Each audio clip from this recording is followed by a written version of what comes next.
এই গরু দাঁড়া একটু, শুনো একটু এইখানে দাঁড়া, তোকে আমি আজকে বস্তায় ভরে নিয়ে যাবো, আজকে তোকে বিক্রি করে অনেকটি টাকা পেয়ে যাবো। এই গরু ওঠো ওঠো, দাঁড়া একটু, অনেক শুইছস হাম্বা।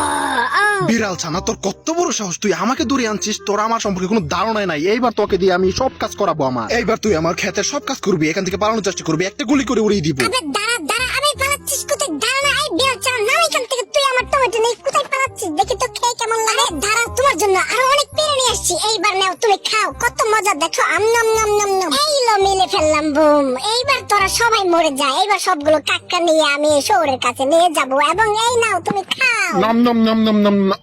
অনেক বুদ্ধি করে তোমাকে মেরেছি মামু, তুমি আমাকে দিয়ে খাটাবা, আমাকে দিয়ে অনেক কাজ করাইছো, এবার তোমাকে দিয়ে আমি তোমার শরীরের চামড়া দিয়ে আমি আমার জন্য একটা পোশাক বানাবো। একটা ছবি তুলে নেই, তোমরা আইডিটা ফলো করে দিও। আরে এই বিড়াল ছানাটা কোথা থেকে আসলো এখানে? দাঁড়াও, আমি তোমাকে ভালো করে দিতেছি এখনই। সুমন্ত চুফু, এইবার তুমি ভালো হয়ে যাবে। চলো আমার সাথে বাসায় চলো, এখানে শুয়ে থাকো তুমি। তুমি একটু শুয়ে থাকো, আমি তোমার জন্য খাবার ব্যবস্থা করতেছি। সুমন্ত চু, এই শহরটা নিয়ে একবার বিড়ালের জন্য খাবার তৈরি তুমি করো। আমার পালিত পশু নিয়ে আসছো, তাই তোমাকে এবার আমার কথা মতো নাচতে হবে। নাচো নাচো নাচো। এই ভাগ শয়তান, তুই আমার বন্ধুকে ধরে নিয়ে আসছিস। দাঁড়া, এবার আমি তোর শরীরের চামড়া দিয়ে আমার জন্য একটি পোশাক বানাবো এবং আমার বন্ধুর জন্য একটি পোশাক বানাবো। ইয়াহু, চলো আমরা দুজন ফলো করে দাও।